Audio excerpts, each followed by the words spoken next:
पहले gift Nifty पर नजर डालेंगे। करीब 40 अंकों की गिरावट यहां पर दिखाई दे रही है। याद रखें, कल के ट्रेडिंग सेशन में भी भारतीय बाजारों में भारी गिरावट दिखी थी।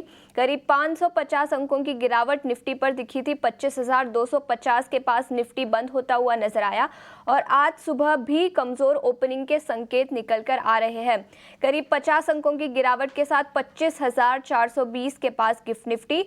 एशियाई बाजारों की बात कर लेते हैं, यहां से भी मिले जुले संकेत निकल कर आ रहे हैं। निके जापानीज मार्केट तो फ्लैट है। कॉस्पी में करीब आधे % की तेजी दिखी है।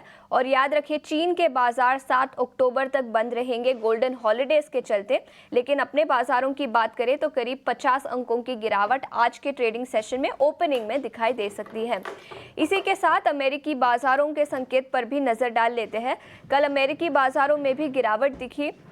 डाउ जोन्स में करीब 190 अंकों की गिरावट दिखी। 0.44% के डिक्लाइन के साथ बंद होता हुआ नजर आया।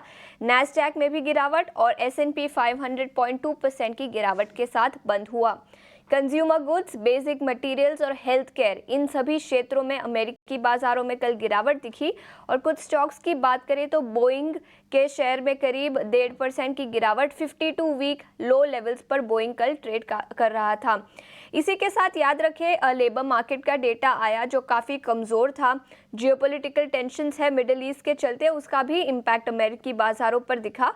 और आज शाम को मंथली जॉबलेस क्लेम्स का डेटा भी आता हुआ नजर आएगा, जिसका इम्पैक्ट अमेरिकी बाजारों पर दिखेगा।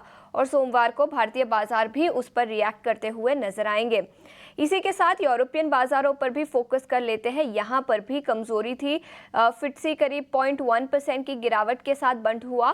डैक्स में 0.8% की गिरावट और कैक में भी 0.1% की गिरावट दिखी। तो अक्रॉस द बोर्ड अमेरिकी बाजारों की बात करें या यूरोपियन बाजारों की, सभी मार्केट्स में कल के ट्रेडिंग सेशन में गिरावट दिखी। और इसी के चलते भारतीय बाजारों में भी करीब 60 अंकों की गिरावट आज दिखाई दे सकती है। ऐसा गिफ्ट निफ्टी से संकेत निकल कर आ रहे हैं। इसी के साथ सोने चांदी पर नजर डाल लेते हैं और ब्रेंट क्रूड पर भी फोकस करेंगे। सबसे पहले सोने पर फोकस करेंगे। $2,677 पर आउंस के आसपास सोना करीब 1% की तेजी पिछले 3-4 दिनों में दिखी है। जियोपॉलिटिकल टेंशन्स के चलते सोने में भी तेजी दिखी है। याद रखें, सोना एक सेफ हेवन कंसिडर किया जाता है। तो जब भी जियोपॉलिटिकल टेंशन्स होते हैं तब सोने चांदी में तेजी दिखती है। इसी के साथ ब्रेंट क्रूड पर भी फोकस करेंगे। अक्टूबर में अब तक करीब 8% की तेजी ब्रेंट क्रूड में दिखी है और $77.6 पर बैरल के आसपास ब्रेंट क्रूड पहुंच चुका है। जियोपॉलिटिकल टेंशन्स के चलते यहां पर तेजी पिछले कुछ दिनों में दिखी है। सितंबर के महीने, पूरे महीने की बात करें तो 10% की गिरावट थी, लेकिन अक्टूबर पॉजिटिव नोट पर स्टार्ट होता हुआ नजर आया। करीब 8% की तेजी पिछले 3 दिनों में दिखी है।